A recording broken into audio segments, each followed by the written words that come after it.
ಕ್ರೀಡಾ ಮೈದಾನ ಯಾವುದು ಅನ್ನೋದಕ್ಕೆ ಗೆಜೆಟ್ ನೋಟಿಫಿಕೇಶನ್ ಮಾಡ್ತಿದ್ದಾರೆ. ಅದರಲ್ಲಿ ಅಪ್ಪ ಅಮ್ಮ ಇಲ್ಲ, ಅಡ್ರೆಸ್ಸೇ ಇಲ್ಲ. ಎರಡನೇದು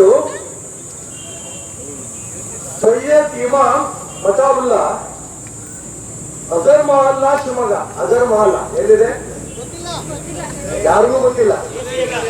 ಅಜರ್ ಮಹಲ್ಲಾ ಕೇಳಿದೆ, ಅದು ಹೇಳ್ತೀನಿ. ಜಿಲ್ಲಾಧಿಕಾರಿಗಳು ಬೆಳಿಗ್ಗೆ ಕೇಳಿದಾರೆ, ನನಗೆ ಕೇಳಕ್ಕಿಂತ ಮುಂಚೆನೆ ಅವ್ರು ಹೇಳ್ತಾರೆ ಹುಡುಕಿ ಹುಡುಕಿ ಹುಡುಕಿ ಹುಡುಕಿ ಇಡೀ ಊರಲ್ಲಿ. ಯಾಕೆಂತಂದ್ರೆ ಇಲ್ಲಿರೋದು ಆಟದ ಮೇನ ಇಡೀ ಊರು ಹುಡುಕ್ತಾರತ್ತೆ. ಹುಡುಕಿದ ಮೇಲೆ ಈ MK ರೋಡಿಗೆಲ್ಲ ಮಹಾಕವಿ ಕಾಳಿದಾಸ ರಸ್ತೆ ಅಲ್ಲಿ ಪಕ್ಕದಲ್ಲಿ ಒಂದ್ ಯಾವ್ದೋ ಸಣ್ಣ ಬೋರ್ಡ್ ಇರುತ್ತೆ. ನಾನು ಹುಟ್ಟು ಬೆಳೆದಿದ್ದೇನೆ, ನಾನು ಬೋರ್ಡ್ ನೋಡಿಲ್ಲ. ಜಿಲ್ಲಾಧಿಕಾರಿಗಳ ಕಚೇರಿಯಿಂದ ಒಂದು ಸುದ್ದಿ ಬಂದಿದೆ, ಅಲ್ಲೇನೋ ಒಂದು ಬೋರ್ಡ್ ಇದೆ ಅಂತೆ, ಅಜರ್ ಮಹಲ್ಲಾ ಅಂತ. ಅಂದ್ರೆ ಈ ಜಾಗಕ್ಕೂ ಅಜರ್ ಮಹಲ್ಲಾಕ್ಕೂ ಸಂಬಂಧವಿಲ್ಲ. ಅದೇ ಗೆಜೆಟ್ ನೋಟಿಫಿಕೇಶನ್ ಆಯ್ತು.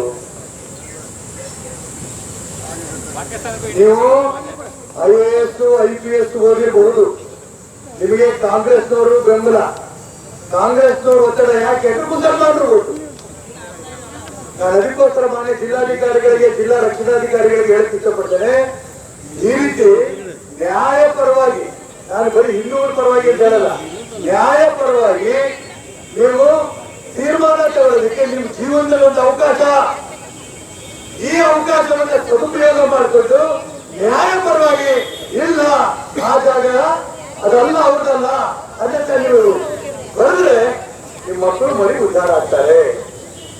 ಇಲ್ಲ ಕಾಂಗ್ರೆಸ್ ಒತ್ತಡ ಇದೆ, ನಾವೇನು ಮಾಡೋಕ್ಕಾಗಲ್ಲ, ನೀವು ಕೋರ್ಟ್ಗೆ ಹೋಗಿ, ಕೋರ್ಟಿನ ಹೋಗ್ತದೆ. ನೀವು DC ಆಗಿರ್ಬೇಕು, ನೀವು SP ಆಗಿರ್ಬೇಕು, ರಾಜೀನಾಮೆ ಕೊಟ್ಟು ಮನೆಗೆ ಹೋಗಿ. ನಾವು ಬಿಡೋದಿಲ್ಲ. ಈ ಜಾಗ ನಮ್ಮ ಶಶಿಕಲಾ ಹೇಳಿದ್ರು, ಏನ್ ಹೇಳಿದ್ರು, ರಕ್ತ ಕೊನೆ ಹರಿಯಿರಂತೂ ಕೂಡ ಆ ಜಾಗ ನಾವು ಜನಕ್ಕೆ ಉಳಿಸೋದೇ ಇದು ಕೊನೆಯ ತೀರ್ಮಾನ. ಈ ತೀರ್ಮಾನಕ್ಕೆ ನಾನು ಜಿಲ್ಲಾಧಿಕಾರಿಗಳಿಗೆ, ರಕ್ಷಣಾಧಿಕಾರಿಗಳಿಗೆ ಹೇಳ್ತೀನಿ, ಈ ರೀತಿ ಗೆಜೆಟ್ ನೋಟಿಫಿಕೇಶನ್ ಅಲ್ಲಿ ಅಪ್ಪ ಅಮ್ಮ ಹೆಸರಿಲ್ಲ, ವಿಳಾಸ ಇಲ್ಲ, ಅದು ಅಕ್ರಮ ಅಲ್ಲ ಇದೆ ಅಂತ ಹೇಳಿದ್ರಿಗೆ ನೀವು ಒಪ್ತೀರಿ ಅನ್ನೋದಾದ್ರೆ ಯಾಕೆ IAS ಮಾಡ್ಬೇಕು, ಯಾಕೆ IPS ಮಾಡ್ಬೇಕು? ನಿಮ್ಮ ಅಪ್ಪ ಅಮ್ಮ IAS ಮಾಡಿದ್ದು IPS ನೀವು ಮಾಡಿದ್ದು ಅನ್ಯಾಯ ಪರ ನಿಂತ್ಕೊಳ್ಳಿ ಅಂತ ಹೇಳಕ, ಮುಸಲ್ಮಾನರ ಪರ ನಿಂತ್ಕೊಳ್ಳಿ ಅಂತ ಹೇಳಕ, ಕಾಂಗ್ರೆಸ್ ಒತ್ತಡಕ್ಕೆ ಬಗ್ರಿ ಅಂತ ಹೇಳ್ಬೇಕಾ? IAS IPS ಗೆ ರಾಜೀನಾಮೆ ಕೊಟ್ಟು ಬನ್ನಿ ನಮ್ಮ ಜೊತೆ ಧರಣಿಕೋಟ ಮಾಡಿ. ಇದಕ್ಕೆ ಕೂತ್ರೆ ನಾವು ನ್ಯಾಯಬದ್ಧ ಹೋರಾಟ ಮಾಡ್ತಾ ಇದ್ದೇವೆ.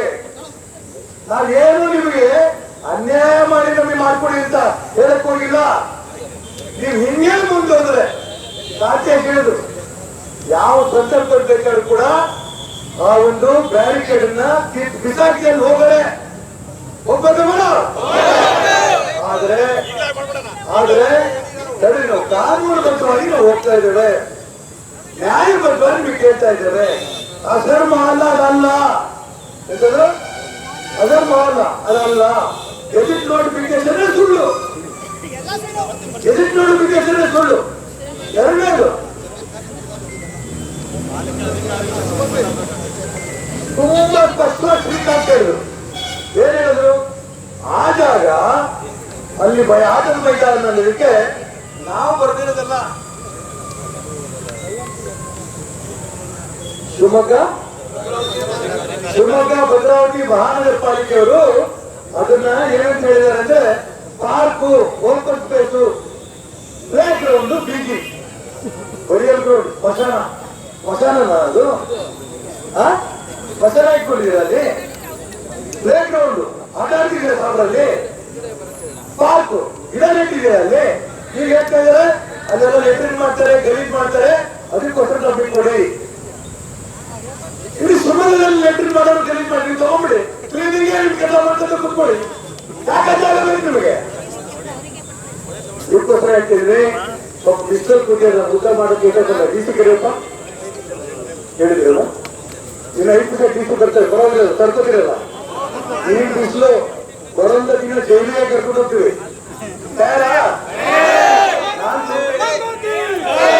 ನಾನು ಸುಮ್ಮನೆ ಹೇಳ್ತಿಲ್ಲ.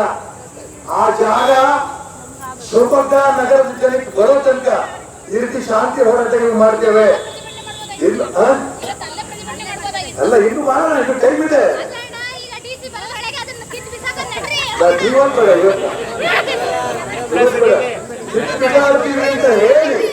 ಹೇಳಮ್ಮ. ಈ ಕಿತ್ತು ಬಿಸಾಕ ಹೋಗಿದ ಬಗ್ಗೆ ಜೈಲಿಗೆ ಹೋಗಿ ತಯಾರಾಗಿ ಯಾರು ಬರ್ತಿರೋ ಅವರು ಈಗಲ್ಲ, ಈಗ ಎಷ್ಟು ಜನ ತಯಾರಾಗಿದ್ದಾರೋ ಬಿಟ್ಟರೆ ಗೊತ್ತಿಲ್ಲ.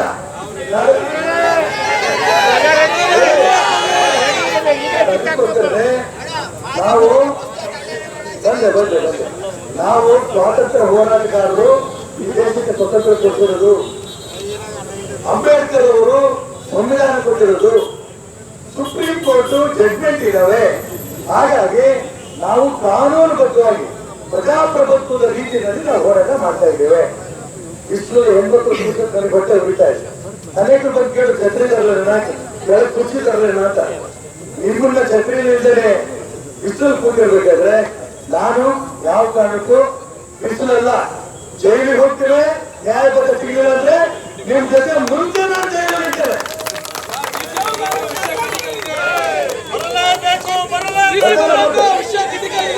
ಹೇಳಿ ಬರ್ತಾರೆ.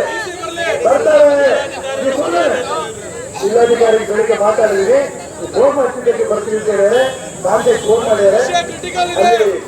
ಸರಿಯೋ ಜಗಜೀವನ್ ರಾಮ್ ಕಾರ್ಯಕ್ರಮ ನಡೀತಾ ಇದೆ, ಬರ್ತೀನಿ ಸರ್, ನೀವು ಫೋನ್ ಮಾಡಿ ಬರ್ತಿದ್ದೇವೆ, ಬರ್ತಾರೆ.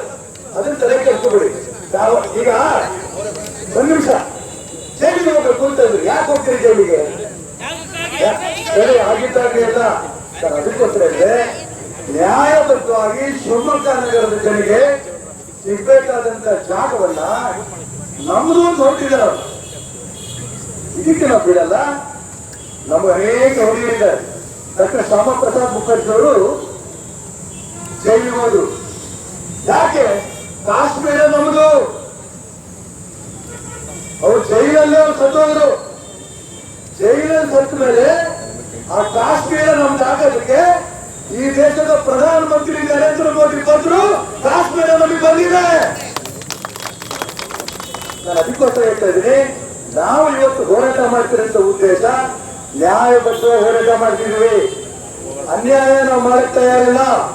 ಅದಕ್ಕೋಸ್ಕರ ಜಿಲ್ಲಾಧಿಕಾರಿಗಳು ಬರ್ತಾರೆ, ಬಂದ ಅವರು ಕೇಳ್ತೀವಿ, ನಾವು ನ್ಯಾಯಬದ್ಧವಾಗಿ ತೀರ್ಪು ಕೊಡ್ತಿರೋ ಅನ್ಯಾಯಕ್ಕೆ ಸಪೋರ್ಟ್ ಮಾಡ್ತಿರೋ. ಜಿಲ್ಲಾ ರಕ್ಷಣಾಧಿಕಾರಿಗಳು ನಿಜಕ್ಕೂ ಕೂಡ ಅವರು ಪ್ರಾಮಾಣಿಕವಾಗಿದ್ದಿದ್ರೆ, IPS ಅಧಿಕಾರಿ ಆಗಿದ್ದಿದ್ರೆ ಇಷ್ಟೊತ್ತಿಗೆ ರೈಲ್ವೆ ಕಂಪನಿಗಳನ್ನ ಕರ್ಕೊಂಡ್ಬಂದು ಇಲ್ಲಿ ಬೇಡಿ ಕಟ್ಟಿದಾರಲ್ಲ, ಆ ಮುಸಲ್ಮಾನರ ಅರೆಸ್ಟ್ ಮಾಡಿ ಒಳಗಾಕ್ಬೇಕಿತ್ತು. ಅದಕ್ಕೋಸ್ಕರ ನಾನು ಈ ಸಭೆ ಒತ್ತಾಯ ಮಾಡ್ತೀನಿ. ನಾನೀಗ DC ರಾಜೀನಾಮೆ ಕೇಳಲ್ಲ, ಆದ್ರೆ IPS ಓದ್ಕೊಂಡ್ ಬಂದ್ರೆ ಅಂತ SP-ಗೆ ನಿಮಗೆ ಕಾನೂನು ಬಾಹಿರವಾಗಿ ಆ ಒಂದು ಬೇಲಿಯನ್ನ ರೈಲ್ವೆ ಕಂಪನಿ ಬಳಸಿ ಮಾಡಿದಂತ ಒಬ್ಬರು ಅರೆಸ್ಟ್ ಮಾಡಿಲ್ಲಲ್ಲ. ಯಾಕೆ IPS ಅಧಿಕಾರಿ ಆಗಿದ್ದೀರಿ? ಯಾಕೆ ಜಿಲ್ಲಾ ರಕ್ಷಣಾಧಿಕಾರಿ ಆಗಿದ್ದೀರಿ? ದಯವಿಟ್ಟು ರಾಜೀನಾಮೆ ಕೊಟ್ಟು ಮನೆಗೂ ಕಳ್ತನ ಮಾಡಿ. ಅದಕ್ಕೆ ಜಿಲ್ಲಾಧಿಕಾರಿಗಳು ನಾನು ಬೆಳಗ್ಗೆ ಮಾತಾಡಿದ್ದೀನಿ. ನಾನು ಇನ್ನೂ ನ್ಯಾಯಬದ್ಧವಾಗಿ ನಾನು ಪ್ರಯತ್ನ ಮಾಡ್ತೀನಿ. ಎಲ್ಲಾ ದಾಖಲೆಗಳನ್ನ ಹುಡುಕ್ತಾ ಇದ್ದೀನಿ ಅಂತ ಹೇಳ್ತಾ ಇದ್ದಾರೆ. ನಾನು ಇನ್ನೂ ಅವ್ರ ರಾಜೀನಾಮೆ ಕೇಳಿಲ್ಲ. ಆದ್ರೆ SP ಅವರು 1 ನಿಮಿಷ SP ಆಗಿ ಮುಂದುವರಿಬಾರ್ದು. ನೇರವಾಗಿ ರೈಲ್ವೆ ಕಂಪನಿ ಕರ್ಕೊಂಡು ಬಂದ್ರು. ಇವರ ಅಪ್ಪನ ಮನೆ ಆಸ್ತಿ ಅಂತ ಅರ್ಬಿ ಕಟ್ಟಾರಲ್ಲ, ಬೇರೆ ಕಟ್ಟಾರಲ್ಲ, ಯಾರ್ಯಾರಿಲ್ಲ ಅವ್ರು ಅರೆಸ್ಟ್ ಮಾಡೋದು ಬಿಟ್ಟು ಅವರು ಇನ್ನು ಮೀನಾಮೇಶ್ವರ ನೋಡ್ಕೊಂಡು ಕೂತಿರೋ ಸಂದರ್ಭದಲ್ಲಿ ಈ ಮೊದಲನೇ ನಮ್ಮ ಒತ್ತಾಯ ಜಿಲ್ಲಾ ರಕ್ಷಣಾಧಿಕಾರಿಗಳು ರಾಜೀನಾಮೆ ಕೊಡಬೇಕು.